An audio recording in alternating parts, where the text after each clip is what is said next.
নমস্কাৰ। এতিয়া সময় হৈছে কিছু নিৰিবিলি সময় কটোৱাৰ আৰু এটা নতুন কবিতালৈ মই জ্যোতি আপোনালোকৰ কাষ চাপিছোঁ। কবিতাটি মোলৈ প্ৰেৰণ কৰিছে সীমা কলিতাই। কবিতাটিৰ শিৰোনাম এন্ধাৰৰ কাঞ্চন। আহকচোন কবিতাটি আমি উপভোগ কৰোঁ। এন্ধাৰৰ কাঞ্চন। হঠাৎ এটি যন্ত্ৰণাকাতৰ বাতৰিত কাঞ্চনে হিয়া ঢাকুৰি কান্দিছে। ৰিক্ত হ'ল বুকু। তাইৰ হেঙুলি আভা অদৃশ্যৰ সমাধিত। জীৱনৰ সুন্দৰ কলি অকালতে গ'ল খহি। চিৰাল ফাট দিলে হিয়াৰ বাকৰি। সংগীবিহীন জীৱন যাত্ৰা। উকা শিৰত কিমান যে বেদনা। ছটাছটি খহিল মধুৰ চানেকি। ঘন ঘোৰ মেঘৰ দৰে ছাতি ধৰিলে তাইৰ জীৱন আব।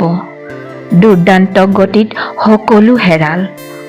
সপোন অন্তঃগহ্বৰত সোমাল। শুকুলা বস্ত্ৰ ধাৰণ কৰি অমাৱস্যা নমাই একাজলি অশ্ৰু কৰিলে আলিংগন। কাঞ্চন এতিয়া এন্ধাৰ পিয়াসী। বিশ্বাসঘাতকতা কৰে উপলুঙা সহি সহি। কুটি কুটি খাই এন্ধাৰৰ বীজ। ভোকাতুৰ হৈ ফুৰিছে ঘূৰি। অলিয়ে গলিয়ে কেইটিমান টকা এমুঠি খোৱাৰ বাবে।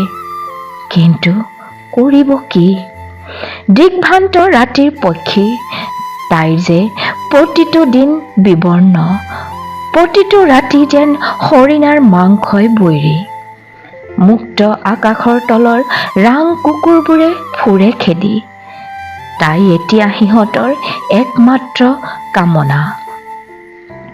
আকৃষ্ট তাইৰ কেঁচা মাংস আঁচুৰিবলৈ উপভোগ কৰিবলৈ।